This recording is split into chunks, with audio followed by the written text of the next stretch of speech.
Good morning, I'm Robert Tan and you're watching Business 360, where we break down the numbers, connect the dots, and give you the developments and the insights you need to navigate, adapt, and lead. Let's dive right in.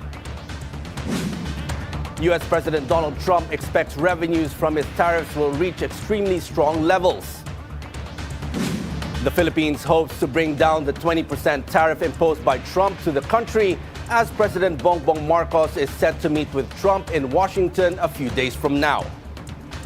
And all 17 Filipino crew members of the MV Magoc Seas are repatriated after the vessel was attacked by Houthi rebels. Let's take a look at how global financial markets performed overnight.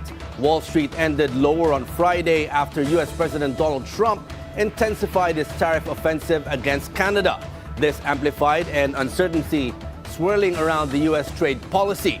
Trump recently announced he will impose a whopping 35% tariff on Canada next month, as he plans to impose blanket tariffs of 15 or 20% on most other trading partners. You've got a lot of announcements coming out of Washington, so investors are digesting that. At the same time, you've got this tech rally that's been going on for several weeks that's continuing apace. So, it depends on what part of the market you're looking at, whether it's green or red. The Dow falls 0.6%. The S&P 500 loses 0.3% after Meta Platforms shares closed more than 1% lower due to reports that it is unlikely to offer more changes to its pay or consent model, which increases the risk of fresh EU antitrust charges and hefty daily fines. The Nasdaq declines 0.2%. European markets fall. FTSE is down by nearly 0.4%. Germany's DAX loses 0.8%, and France's CAC 40 falls 0.9%. U.S. President Donald Trump is bent on pursuing his trade war with other countries as the August 1st deadline for his tariffs approaches. Our country made $25 billion last month, $25 billion. It hasn't done that in a long time, and a lot of that's done because of good management, and number one, and maybe even more importantly, the tariffs that are pouring in. We have tariffs pouring in at levels that we have never seen before, and they've only just started. That's really a small portion. It's mostly from cars and aluminum and steel, a little bit of lumber. But they'll really start in about another week. And then in about a month, they'll come in at levels that are extremely strong. The president also accused countries that have maintained closed markets while benefiting from access to the U.S. We're dealing with other countries, and certain countries that would rather have a deal than a regular tariff. And we're willing, if they're willing to open up. These are countries that have been shut to us, but we've been open to them. In other words, they wouldn't let us do business there, but they would do business in our country. Not a fair deal. So the European Union is talking to us. They want to open up their country. I would say Japan to a much lesser extent in terms of opening up their country. Japan, as you know, and we're very close to Japan, but they sell us millions and millions of cars a year. We sell them no cars because they won't accept our cars. And they won't accept much of our agriculture either. So, meanwhile, the Philippine government is optimistic that it can convince Washington to lower its tariff rate on Philippine goods ahead of President Trump's August 1 deadline. President Bongbong Marcos is flying to the U.S. next week to meet with Trump. This week, Trade Secretary Maria Cristina Roque and Presidential Economic Advisor Frederick Go will also fly to the U.S. to hold more negotiations with U.S. officials. Aside from trying to bring down the tariffs, they will also push for a free trade agreement with the U.S. Trump raised the tariff on Philippines goods from 17 to 20%. Subsidies to government-owned corporations have dropped to 45 billion pesos as of the end of May. Data from the Bureau of the Treasury shows this is 21% lower than the 57.05 billion pesos recorded during the same period last year. Michael Ricafort, chief economist at Rizal Commercial Banking Corporation, says This reduction may be part of fiscal reforms aimed at limiting subsidies to state-owned firms to only priority and mission-critical projects that support economic growth and development. The Capital Markets Integrity Corporation, or CMIC, a unit of the Philippine Stock Exchange, suspends Globalink Securities and Stocks Incorporated. This is due to its failure to meet capitalization requirements. The company listed Eduardo Cabantog as its chairman and president and Connie Cabantog as treasurer in its 2023 financial report, even though CMIC lists David Wuson as Globalink's nominee, with Jose Ivan Justiniano as its associated person. The suspension restricts the company's access to the trading system of the PSE, the Philippine Depository and Trust Corporation's online platform, and the Securities Clearing Corporation of the Philippines. Globalinks is the second brokerage firm suspended by CMIC in the last 13 months. In June last year, CMIC suspended Equity World Securities Incorporated for non-compliance with remedial reporting. President Bongbong Marcos is set to deliver his fourth State of the Nation address a few weeks from now. Many expect the president to tackle various issues hounding the country, including the threat of U.S. President Donald Trump's tariffs on Philippine goods. Business groups are also anxious to hear what the president will report about the country's economy and how his government will improve it. Today, we'll be speaking with Chris Nelson. He is the Executive Vice Chairperson of the British Chamber of Commerce in the Philippines. Good morning, Chris. Welcome to Business 360. Good morning. Good morning, Chris. Let's start with, are you satisfied so far with the way the Marcos administration is handling the country's economy? Yes, broadly, we are satisfied. I think particularly in relation to inflation. Inflation has been a challenge to many countries, and all credit to the president's economic team, obviously led by Secretary Recto. And we've seen inflation now, I think the last report was 1.4%. That actually is a significant achievement. A lot of that is due to efforts in terms of food prices. And in there, I think we as the Chamber have contributed in some small way through the supply of pork from the UK. So I think inflation has allowed the Banco Central to reduce interest rates. It also gives them scope going forward. On other aspects, obviously, they would like to have higher GDP numbers. Currently, I think they're looking at 5.6. But overall, Robert, yes, it's a good performance, particularly on inflation and giving scope for further rate cuts by the Banco Central. Chris, with regards to your concerns and issues of the British Chamber of Commerce here in the Philippines, do you have a way to communicate directly with the government regarding these? Yes, in all credit, actually, based on my long experience, I've been in the country over 20 years. We have very good connections. The Philippine government is open. We've had meetings with the Department of Finance, with Secretary Recto directly, with the Secretary of NEDA, Balasacan, with also Secretary Roque, who, as you mentioned, is on her way to Washington for the tariff discussions. We are an ARTA champion, so we have regular meetings with them. And also we met with PAGCOR. We met with the president of PAGCOR, Attorney Amy Isma. And I think this shows the great connections we have. So we do have regular interactions. We have an event coming up, by the way, Rob, on the 31st of July, which is our mid-year economic briefing. And we'll have representatives from the Department of Finance, from DTI, and also we're hoping from DICT. And let's not forget, we've just had a PESA trade mission, I'm seeing the pictures, in London with an investment forum on the 27th of June with Director General Panga when we presented opportunities in the Philippines. So yes, we do have close connections. We have ways of discussing with the government.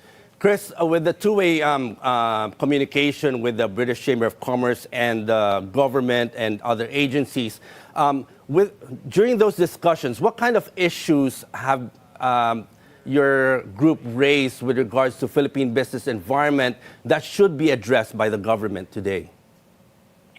Look, we're constantly addressing various areas. I'd say I break it down as follows. Number one, of course, is ease of doing business. We work very closely, I said, with ARTA and the Secretary Perez We do, and we think that's a key area, and there has been improvements, but we're obviously constantly pushing for that. We also discuss key priority legislation. We're very much supporters of e-Governance Act. We think that will speed up process.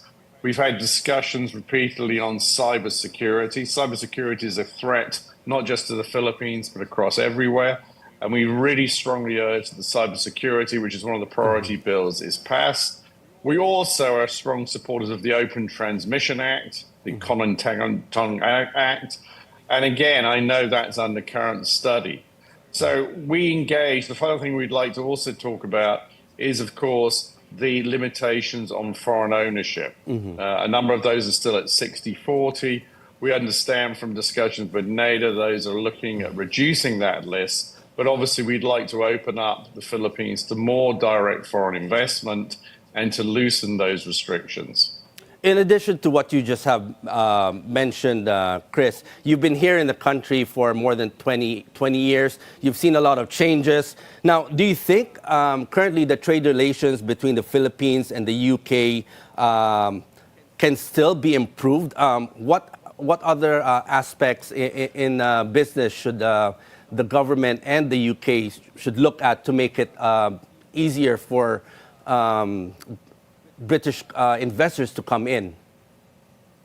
Well, as I said, so first of all, the trade balance is, between the two countries is at an all-time high. It's £3 billion combined. That's both Philippine exports and UK exports to the Philippines. I'd also like to say that we've just upgraded our relationship to what they call JETCO, which is a Joint Economic Committee. That was in March, represented by USEC Alangepti. We've just had discussions with PEZA, and British investors are very interested. They saw the opportunities, the advantages to come into being with PEZA. That was highlighted by Director General Panga, who's in the picture. We also have presentations from IBPAB. We also have presentation from Mama Brero, and it was hosted at HSBC. So what we're looking at, I think, is great opportunities to invest in the country. If you look also, next year will be the 80th year of diplomatic relationships between the two countries. So relationships are at a high. The UK sees the Philippines as very important. Finally, I'd just like to take this opportunity, Robert, to thank our ambassador, who's shortly about to leave after a very successful 4 years. That's Ambassador Lord Beaufils. And a warm welcome to the incoming ambassador, who will be Sarah Holton.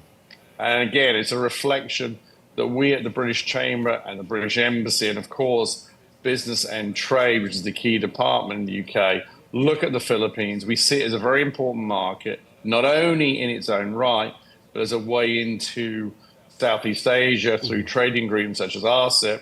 And we're very pleased to see that the Philippines is looking to join CPTPP, which the UK is already a member of.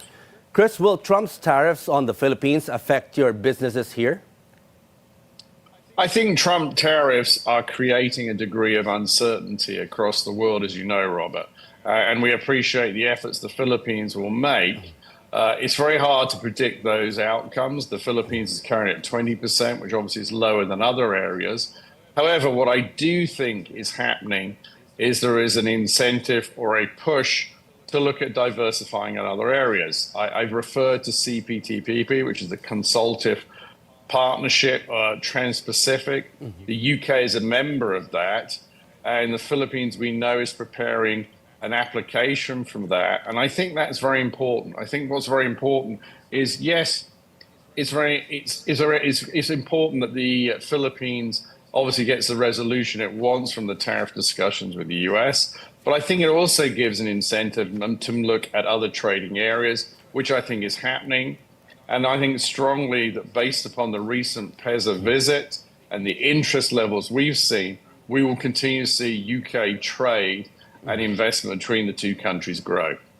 Now, Chris, if you could make 3 wishes to President Marcos, what would that be?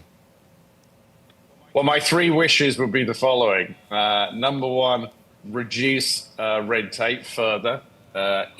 Further assist on ease of doing business.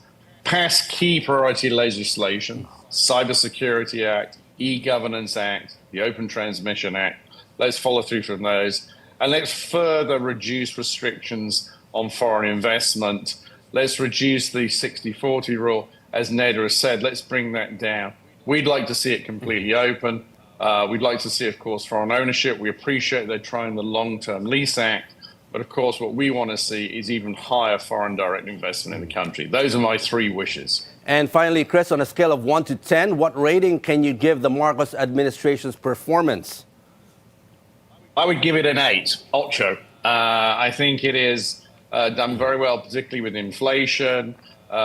We particularly are encouraged by the open discussion we have between the officials, the way we've worked. We appreciate the progress made on the reduction on red tape, and we look forward to see priority legislation. We've seen legislation passed that we were supporting of in the 19th Congress, and we're looking forward to further passage in the 20th Congress. So overall, it's a good performance, and we look forward to working with the Philippine government further, particularly to boost trade and investment between our 2 countries. On that note, thank you for joining us this morning, Chris. Thank you very much, Robert, and a good day to you and all your viewers. Okay, thank you. We're taking a quick break. Please stay with us as we dive deep into the numbers and narratives that matter most to your bottom line.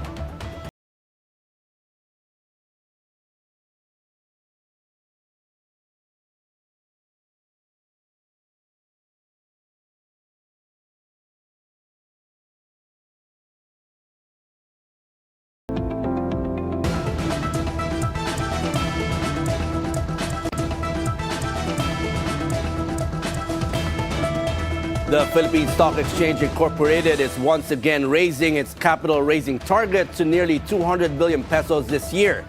This is higher than the 123.7 billion pesos previously expected for the second half. Ramon Monzon, President and CEO of the PSE, says that in the first half of the year, the local bourse's capital raising totaled about 62.6 billion pesos. This includes 1 initial public offering, 2 follow-on offerings, and around 6 private placements. President Bongbong Marcos is backing a tough new move to clean up the Bureau of Customs, supporting a sweeping memo that bans all employees from having ties to the customs brokerage business. New Customs Chief Ariel Nepomuceno ordered all personnel to disclose family connections to brokerage firms within the 4th civil degree and forbids any business interest in the industry, direct or indirect. The deadline for compliance is July 20, with warnings of sanctions for anyone who fails to follow through. The policy aims to root out conflicts of interest and rebuild trust in an agency long plagued by corruption. Trading at the Philippine Stock Exchange opened earlier. Let's look at the initial figures. The PSEI is in the green, trading at 64.91. Majority of the sub-indices are in the green. Advancers currently outpacing decliners 75 to 67. So far, value turnover has reached 771 million pesos. Meanwhile, in currency markets, the peso opened at 56.60 to the dollar, depreciating from previous close of 56.47. The Bangko Sentral ng Pilipinas is cracking down on online gambling payments, unveiling a proposal to tighten rules for digital payment providers. The central bank seeks to prevent the misuse of financial services and curb growing social issues like addiction and debt linked to online gaming. Under the draft rules, payment service providers must get BSP approval, maintain at least 300 million pesos in capital, and strengthen their anti-money laundering measures.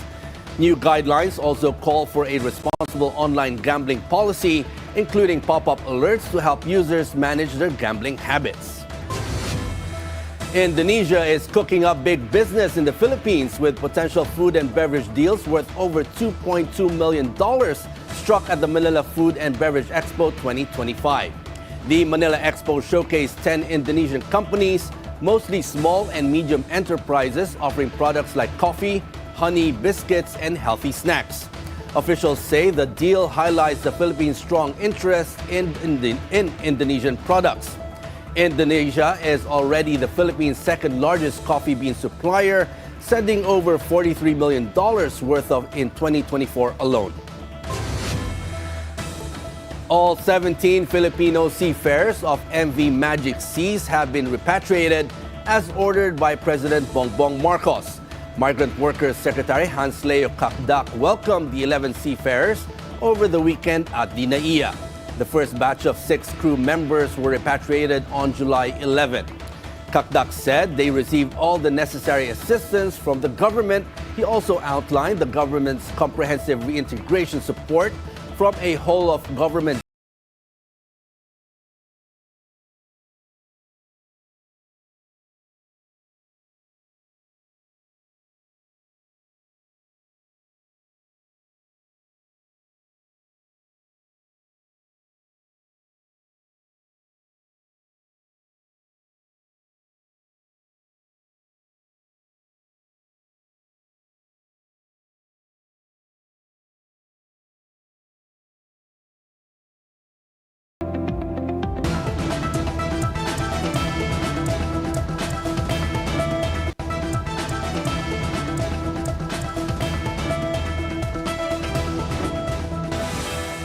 Here's an advisory for travelers going to the airport on Tuesday. NAIA Terminal 3 will have power interruptions from July 15, 10 p.m.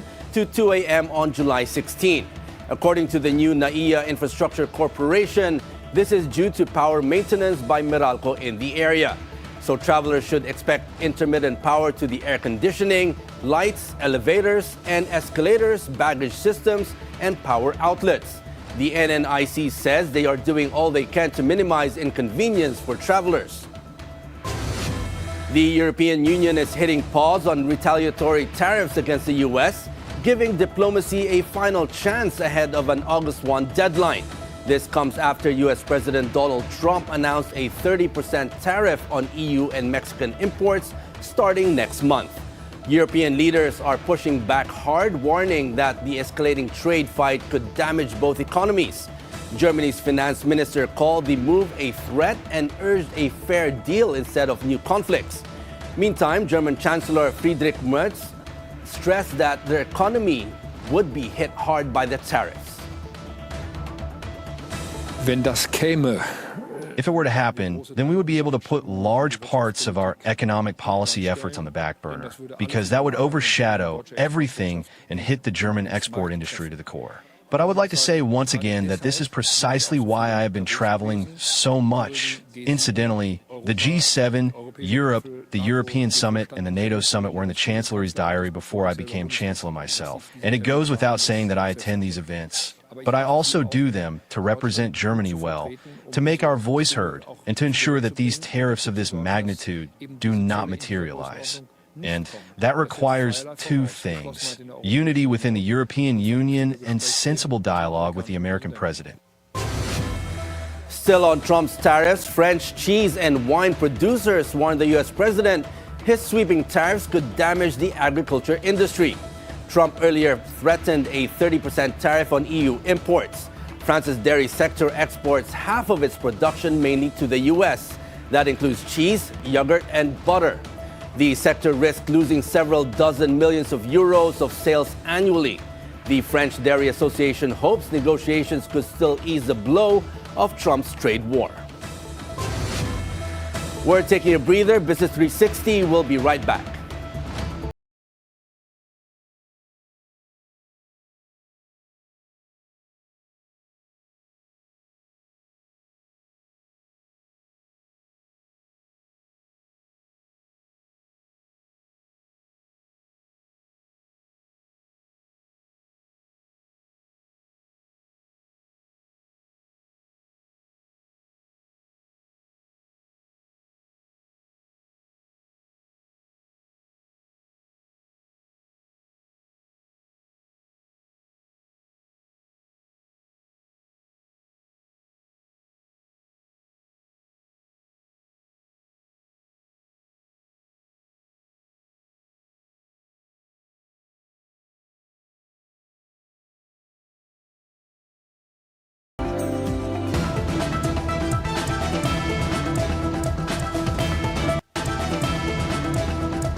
A new wildfire in Turkey broke out on Sunday, less than 2 weeks after widespread blazes in the region were contained. Hundreds of wildfires have broken out across Turkey this summer, forcing some 50,000 people to evacuate across the country. 4 planes, 13 helicopters, and 34 fire trucks battled a new fire in the Urla district of Izmir as soon as possible. Anti-migrant groups clashed with riot police in southeastern Spain on Sunday. Far-right groups hurled glass bottles and other objects at riot police, who retaliated by firing rubber bullets. Violent clashes also erupted between local residents and North African migrants. Tensions flared up between locals and migrants after an elderly man was attacked on Wednesday. The reason for the attack is still unclear. No one has been arrested in connection with the incident. The death toll in Gaza has surged to over 58,000 as Israeli military operations continue, with 139 killed in just the past 24 hours, including civilians waiting for aid. Deadly airstrikes on Sunday hit a crowded market and a water distribution point, killing several children. Gaza officials are sounding the alarm over the so-called Gaza Humanitarian Fund, claiming 805 people have been killed while trying to access aid at its distribution points. Critics now call these locations death traps as reports emerge of Israeli forces firing on aid seekers. A gunman shot and wounded state trooper in Kentucky over the weekend. He fled to a church where he shot and killed 2 women. 2 more persons were injured. Responding police officers were able to shoot and kill the suspect, which they have yet to identify. With the assistance of the department's Air Support Unit and Real-Time Intelligence Center, officers were able to track the vehicle to the Richmond Road Baptist Church in the 5800 block of Old Richmond Road. The suspect fired his weapon at individuals on church property. Preliminary information indicates that the suspect may have had a connection to the individuals at the church. 4 individuals were shot on church property. 2 female victims were pronounced deceased at the scene. The other 2 victims, both male, were transported to a local hospital. 1 victim was reported to have sustained critical injuries, and the other was reported in stable condition. The suspect was shot by responding law enforcement and was pronounced deceased at the scene. And that's it for Business 360. I'm Robert Tan, sitting in for Mikey Oreta. Thank you for joining us. Keep it here on BNC, the Bilyonaryo News Channel.